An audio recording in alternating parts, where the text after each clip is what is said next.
todos os cultos essa mulher dizia: Deus é fiel. Pai do Senhor, irmão, Deus é fiel. Pai do Senhor, Deus é fiel, Deus é fiel, Deus é fiel. Aí eu peguei e falei assim: tem coisa errada para essa irmã dizer tanto assim que Deus é fiel. Aí um dia eu estava numa panificadora comprando uns pães ali, cidade pequena, quando de repente chega eu conversando com um homem da padaria, ateu, não acreditava em Deus por nada, eu tentando convencer esse homem, porque ele doou o gesso da igreja toda, e eu queria que ele fosse pelo menos lá para a gente fazer um culto de ação de graça, pelo que ele tinha feito pela igreja. E de repente ele chega e eu escuto uma voz atrás de mim: Pai do Senhor, pastor Saulo. Eu falei: meu Deus, parece que eu conheço essa voz. Quando eu olhei para trás, era a irmã Maria. Ô irmã Maria, pode falar mais baixo, todo mundo sabe que eu já sou pastor da igreja. Ela falou: ei pastor, Deus é fiel, hein? Eu falei: é verdade, Deus é fiel, irmão. Ela chegou perto do padeiro, olhou bem, apontou o dedo no nariz dele e falou assim: rapaz, esse câncer que você tem, nem sua mulher, nem seus filhos sabem, porque você está com medo de contar e abalar a estrutura da tua família. Mas Deus manda dizer para você que Ele é fiel, e se você for para a igreja, Ele vai te curar. Aí até eu bambiei as pernas. Eu falei: não é que essa mulher é de Deus mesmo? E essa mulher continuava dizendo: Deus é fiel. E um dia eu não aguentei, a igreja foi crescendo, um dia eu não aguentei. Eu falei: enquanto a mocidade louva a Deus, a irmã Maria entra na sala minha, tinha uma porta do lado do altar, e eu, pastor com jeitinho brasileiro, eu cheguei e falei assim: irmã, não leva mal não, mas eu gostaria de fazer uma pergunta para a irmã. Ela falou: pastor, eu estou aqui para responder o que o senhor quiser, mas antes, Deus é fiel na sua vida, viu? Não é possível. Eu falei: irmã, mas justamente porque Deus é fiel que eu queria falar com a irmã. Aconteceu alguma coisa de sobrenatural para a irmã dizer tanto assim que Deus é fiel? Eu estou curioso com isso. Ela falou: pastor, aconteceu, mas antes que eu conte para o senhor, é isso aí. Ela falou: pastor, quando eu casei, eu tinha um sonho muito grande de ter filhos. E assim que eu casei, eu descobri que eu não podia ter filhos. E durante 7 anos, sobe no monte, campanha de manhã, de tarde, de noite, de madrugada, e nada. E eu sempre dizia: Deus é fiel, Deus é fiel, Deus é fiel. E depois de 7 anos, um mês eu senti algo diferente no meu corpo. Eu fui fazer o exame, eu constatei que eu estava grávida. Eu falei: ô irmã, me perdoa, pode dizer que Deus é fiel. Ela falou: não quis ouvir, vai ter que ouvir até o fim agora.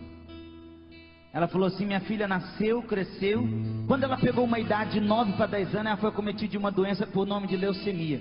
Caiu todo o cabelo da minha filha. E os recursos que tinha em Pedregulho se limitaram. Levamos para Ribeirão Preto, que é um hospital das clínicas, perto de Pedregulho. E quando pensa que não, ela foi se definhando, foi piorando o quadro dela. E eu sempre dizendo: Deus é fiel. Diga mais uma vez para quem está do seu lado, por favor. Aí quando de repente um dia os médicos me chamaram e não teve solução. Falou: olha mãe, a gente estamos com um termo aqui para a senhora assinar. A sua filha só está viva porque ela está ligada sobre aparelho de oxigênio. Tudo que a medicina podia fazer já foi feito. Todos os medicamentos que damos para ela, o corpo rejeita, não aceita mais. Então entendemos que se desligarmos o aparelho, a tua filha vem a óbito. Então entendemos, se a senhora permitir, nós vamos deixar a sua filha descansar essa noite. Ela olhou para mim e falou: pastor, naquele momento eu peguei a caneta e olhei bem no olho daquele médico, e começou a sair lágrimas dos meus olhos. E eu disse: doutor, a minha vida pode parecer com a de Jó. Deus pode dar e Deus também pode levar, mas todavia Deus vai continuar sendo fiel na minha vida por toda a eternidade. A promessa dele já foi cumprida na minha vida. Ela falou que saiu dali e chorou a noite inteira na sua casa. No outro dia, bem de madrugada, foi lá buscar o corpo por volta de 5, 6 horas da manhã. Quando ela chegou na recepção do hospital, ela falou: vim buscar minha filha para fazer o funeral dela. Ela falou assim: qual é o nome dela? Deu o nome.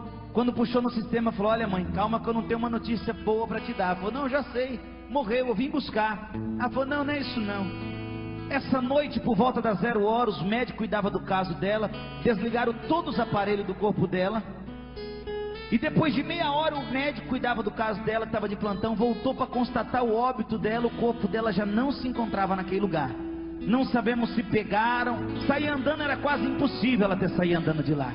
mas estamos procurando. O hospital é muito grande, também estamos procurando. E ela contando que desesperada, entra para dentro daquele hospital e começa a entrar num quarto no outro. Os médicos e enfermeiros falaram assim: não pode sair andando assim, gritando dentro do hospital, não pode fazer isso. Ela falou: pastor, eu ignorei tudo naquele momento e comecei a entrar num quarto no outro, pedindo pela minha filha. Subi no andar de cima, entrava num quarto do outro. Quando eu cheguei no terceiro andar, eu caí de joelho prostrado no chão e disse: Deus fiel da minha vida, eu tenho direito pelo menos sequer de velar minha filha ainda. Pô, pastor, quando eu olhei para o meu lado direito tinha uma porta que não estava aberta e nem fechada, a porta estava meio aberta, e eu vi uma perninha de uma criança que correu. Na hora eu falei: a perna da minha filha, tem uma mancha na batata da perna direita, só pode ser a perna da minha filha. Mas quando ela entrou dentro daquele quarto e viu a filha dela sem cabelo, coradinha, brincando com duas crianças naquele quarto, ela caiu de joelho novamente no chão prostrada e falou: minha filha, o que aconteceu com você? A filha chega perto dela e começa a enxugar as lágrimas dela e disse: calma, mãe, eu vou contar para a senhora. Essa noite eu estava num quarto lá em cima, uns homens de branco entrou, desligou todos os aparelhos e me desejaram uma boa viagem. Disseram que eu ia sair dessa vida e nunca mais iria voltar. Despediram-se de mim, viraram as costas e apagaram a luz. Quando eu senti, meu coração foi parando de bater. Naquele momento eu falei: cadê o Deus fiel que a minha mãe falava tanto lá em casa? Quando de repente, mãe, entra um homem de branco novamente dentro daquele quarto. Ele não acendeu a luz, mas eu não conseguia ver o rosto dele porque brilhava mais do que a luz ao sol ao meio-dia. Ele chegou pertinho de mim, me pegou pela mão, colocou sentado, me deu um copo de água, e conforme eu fui beber naquela água, eu fui sentindo meus órgãos voltando a funcionar. Ele me colocou de pé novamente e falou: minha filha, pode sair correndo para dentro desse hospital, pode correr, você está curada a partir de agora. Mas quando você vê a tua mãe, você fala para ela que eu sou fiel na vida dela, até o arrebatamento da igreja na face dessa terra. Diga mais uma vez para quem está do seu lado: Deus é fiel na sua vida, irmão.